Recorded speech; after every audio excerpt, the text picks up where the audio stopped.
Welcome to my channel, Learn and Earn, to live your life on your own terms. Is Indian economy slowing down because of predatory prices? What is predatory price? For us to understand what is a predatory price, let us understand the word predator. Predator is something which is being eaten or being powered by someone who is more powerful. For example, a rabbit predator is lion. So lion will eat rabbit. Similarly, there are big players in the market who come out with products which are predatory priced. That means their aim is to kill the competition. Their aim is to stand alone in the market. Their aim is to make maximum profit. Their aim is to destabilize the market and become one company, one leader that will rule the entire sector. So is Indian economy facing predatory prices?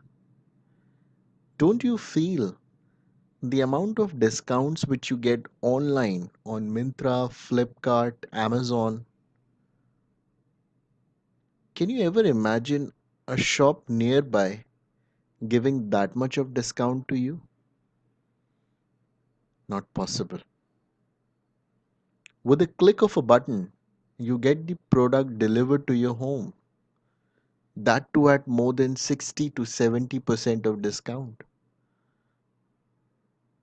And if you go to shop to buy the same product, the shopkeeper won't even give you 10% discount.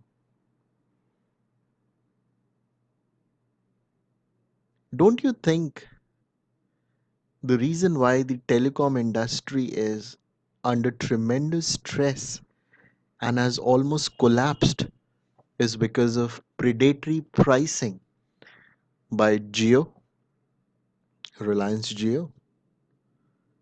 I hope now you must be understanding what is predatory pricing. So let me give you a simple definition that will make you understand this phenomena in a better way. Pricing is a strategic tool that companies employ to strengthen their competitiveness. In some cases, it can become extreme and hurt competition. Are deep discounts by online players example of predatory pricing? I think yes. So predatory pricing is the act of market leader lowering its prices below its cost to gain an unfair advantage. The predator incurs short-term loss to hurt other players. Now this is important. Why is the predator incurring short-term losses? Because he wants to hurt the other players. He wants to drive them out of the market. Why? Because later, with few competitors, the predator can raise the price to compensate the losses.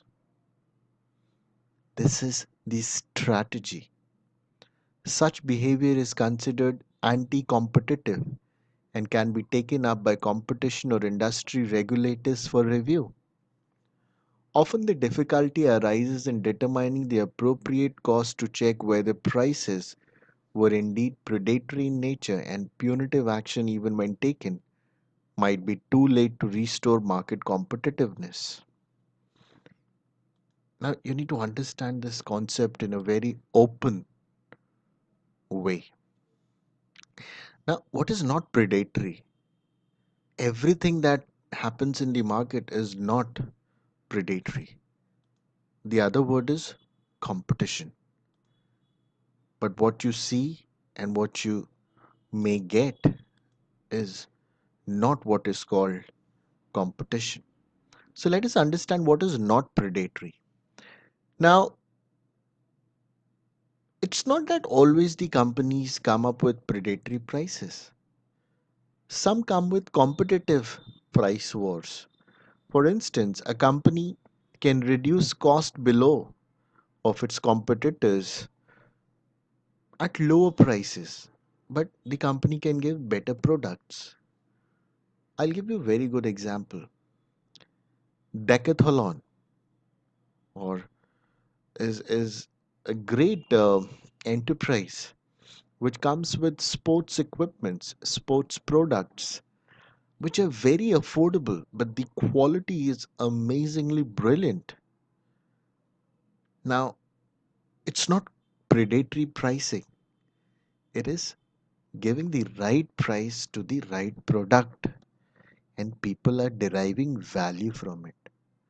So, having achieved cost leadership, players such as Walmart, D-Mart are consistently selling at low prices. Such prices, if matched by competitors, could cause them losses because they can never beat these players. They have to exit the market. That's the only choice they have. But this cannot be considered predatory. Similarly, smaller or new players offering temporary discounts so that people visit their shops because it's new or maybe they want to increase their sales cannot be considered as predatory. So these are the things which are not predatory. Now, how do we recognize predatory pricing? Now, this is important. Now, first, the predatory pricing is done by the dominant player with high market share and deep pockets. So, any company which will do predatory pricing will have good balance sheet. Second, the price has to be lower than the predator's cost. So, whatever cost the company is producing, it will sell at a lower price than that. Third, the pricing should be effectively put across in a way that it drives others out of business. So, if a company is selling anything less than their cost, they will make sure that they sell at such low cost than their own cost that the competition is out.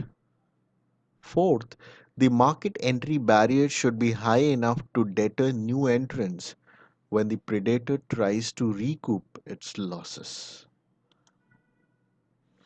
So, are e-tailers indulging in predatory pricing? This is what I was talking earlier. Leading online retailers are not dominant players in the overall retail sector, but with their global parents, they do have the financial muscle to sustain losses that others might not. In several cases, the e-tailers have reportedly offered prices below variable cost, which is anyways becoming difficult with regulations that govern the marketplace. E-commerce has not led to the exit of traditional retailers. Finally, retail sector does not have a large entry barrier with the proliferation and frequent entry of niche or regional players. Okay.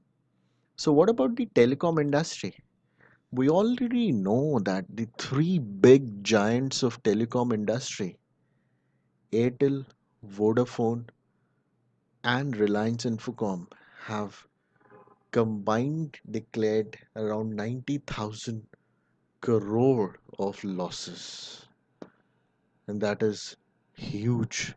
Never in the history of corporate India has any company declared so much of loss. So telecom industry is going through that phase which is a perfect example of predatory pricing. We all know the telecom industry has been disrupted by a new entrant. Therefore, it technically fails the test on the first condition. But it's clear that the aggressive pricing was launched by a firm that could sustain significant short term losses. A price of zero, even when couched as an introductory plan, is always below cost. The sector has seen the exit of small players, and earlier market leaders seem to be on the verge of collapse. Finally, its entry barriers have now become very high. And this is what is dangerous for the people of this country, for the democracy to sustain, for people to get good pricing. When people will have less prices, there will be a monopoly of one big company who would be in a position to do whatever they want. And this is not good for Indian economy. Thank you.